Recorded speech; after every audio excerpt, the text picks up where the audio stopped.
दोस्तों, आज की कहानी एक बंगाली लड़की की है जो एक मशहूर उपन्यास से प्रेरित फिल्म है। ये कहानी एक ऐसी लड़की की है जिसकी बहुत कम उम्र में एक काफी बड़े आदमी से शादी कर दी जाती है और वह अपने ही जीवन में एक तरह की कैद में जीने लगती है। कहानी की शुरुआत बांग्लादेश से होती है। यहाँ हम नजनीन नाम की लड़की और उसके परिवार को देखते हैं। उसके परिवार में उसके माता पिता और उसकी छोटी बहन है जिससे वह बहुत ज्यादा प्यार करती है। एक दिन नजनीन देखती है कि उसकी माँ बेहद उदास बैठी हुई है। शायद घर की गरीबी और परेशानियों ने उसे अंदर से तोड़ दिया था। लेकिन अगले ही दिन एक दर्दनाक घटना होती है। तालाब में उसकी माँ की लाश तैरती हुई मिलती है। माँ की इस अचानक मौत का नजनीन के बचपन पर गहरा असर पड़ता है। कुछ समय बाद उसके पिता उसकी शादी तय कर देते हैं। यह शादी होती है चन्नू अहमद नाम के एक पढ़े लिखे लेकिन उम्र में काफी बड़े आदमी से, जो लंदन में रहता है। नजनीन अभी बहुत छोटी है लेकिन उसे मजबूरी में शादी स्वीकार करनी पड़ती है। वह अपनी प्यारी बहन और अपने गांव को छोड़कर एक अनजान देश लंदन चली जाती है। इसके बाद कहानी हमें कुछ साल आगे ले जाती है। अब नजनीन अपने पति के साथ लंदन की मशहूर सड़क ब्रिक लेन में रहती है, लेकिन उसके लिए यह जगह किसी सपनों के शहर से ज्यादा एक सुनहरी कैद जैसी बन चुकी है। वह अक्सर रात को आसमान की ओर देखती है, जैसे उसे उम्मीद हो कि एक दिन वह जरूर आजाद होगी। कभी कभी जिंदगी इंसान को ऐसी जगह पर ले आती है जहां वह जी तो रहा होता है लेकिन जिंदगी महसूस नहीं कर पाता। नजनीन की हालत भी कुछ ऐसी ही है। वही रोज का काम, वही खामोशी और वही अकेलापन। अब उसके 2 बेटियां हैं। उसका पहला बच्चा बेटा था, लेकिन सांस की बीमारी के कारण कुछ ही महीनों में उसकी मौत हो गई थी। इस दुख ने नजनीन को अंदर से तोड़ दिया था। उसे अपने गांव और खासकर अपनी छोटी बहन की बहुत याद आती है। उसका पति कई बार वादा करता है कि वह उसे एक दिन बांग्लादेश जरूर ले जाएगा, लेकिन वह दिन कभी नहीं आता।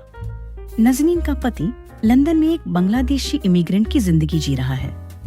उसके अंदर हमेशा निराशा और असफलता का एहसास रहता है, क्योंकि उसे यहाँ वह सम्मान और सफलता नहीं मिली जिसकी उसे उम्मीद थी। चन्नू दिल का बुरा नहीं है, लेकिन हमेशा सपनों में खोया रहने वाला आदमी है। वह जिंदगी में कुछ बड़ा करना चाहता है, लेकिन नौकरी और हालात के बीच उलझा रहता है। वह अपनी बेटियों को लंदन की खुली और आजाद जिंदगी अपनाने की इजाजत नहीं देता, जबकि उसकी बेटियां इसी माहौल में पली बड़ी है और वो मॉडर्न पहनावा पहनना चाहती है। मगर चन्नू को उनका यह अंदाज बिल्कुल भी मंजूर नहीं।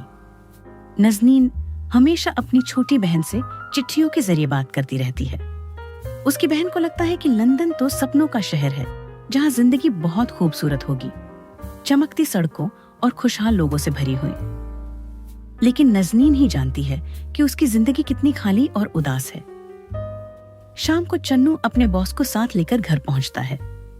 खाने के दौरान बॉस उसकी बड़ी बेटी शाहाना से कुछ सवाल करता है, लेकिन जब शाहाना ठीक से जवाब नहीं दे पाती तो चन्नू सबके सामने ही उस पर नाराज होकर डांटने लगता है।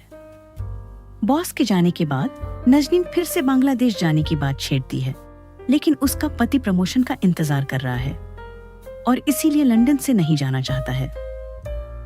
कुछ समय बाद नजनीन की मुलाकात सोसाइटी में रहने वाली एक महिला रजिया से होती है।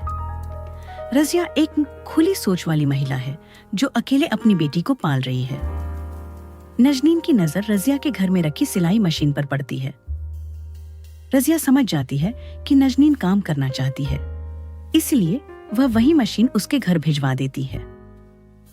नजनीन बहुत खुश होती है क्योंकि वह पहली बार खुद कुछ करना चाहती है। उसे उम्मीद होती है कि उसका पति भी यह देखकर खुश होगा, लेकिन जब वह घर आता है तो उसे कोई दिलचस्पी नहीं होती और वह सीधे अपने कमरे में चला जाता है। अगले दिन रजिया एक लड़के को कपड़े लेकर भेजती है जिसका नाम करीम है। नजनीन को उन कपड़ों की सिलाई करनी है।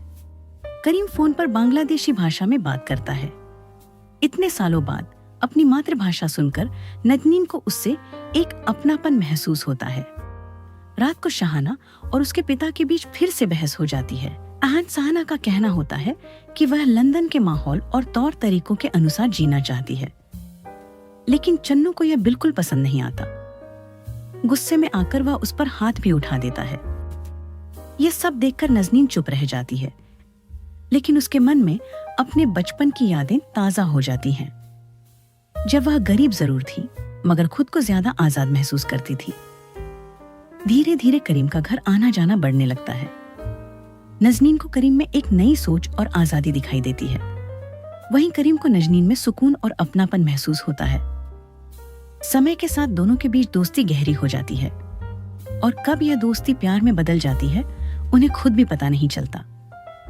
पहली बार नजनीन को लगता है कि वह भी अपनी जिंदगी में कुछ महसूस कर सकती है, वह भी अपने लिए खुश हो सकती है और खुलकर जी सकती है। लेकिन जिंदगी इतनी आसान नहीं होती। करीम के साथ उसका रिश्ता सही भी है और गलत भी। वह अपने पति, बच्चों और समाज के बीच उलझ जाती है, लेकिन वो बेपरवाह होकर बस इस पल में जीना चाहती है। एक दिन उसका पति अचानक से कहता है कि वह हमेशा के लिए बांग्लादेश वापस जाने के बारे में सोच रहा है। यह सुनकर नजनीन हैरान रह जाती है। इसी बीच शहर में एक आतंकी हमला होता है, जिसके बाद उसका पति लंदन में रहना नहीं चाहता। करीम नजनीन से शादी करना चाहता है, लेकिन नजनीन कोई फैसला नहीं कर पाती।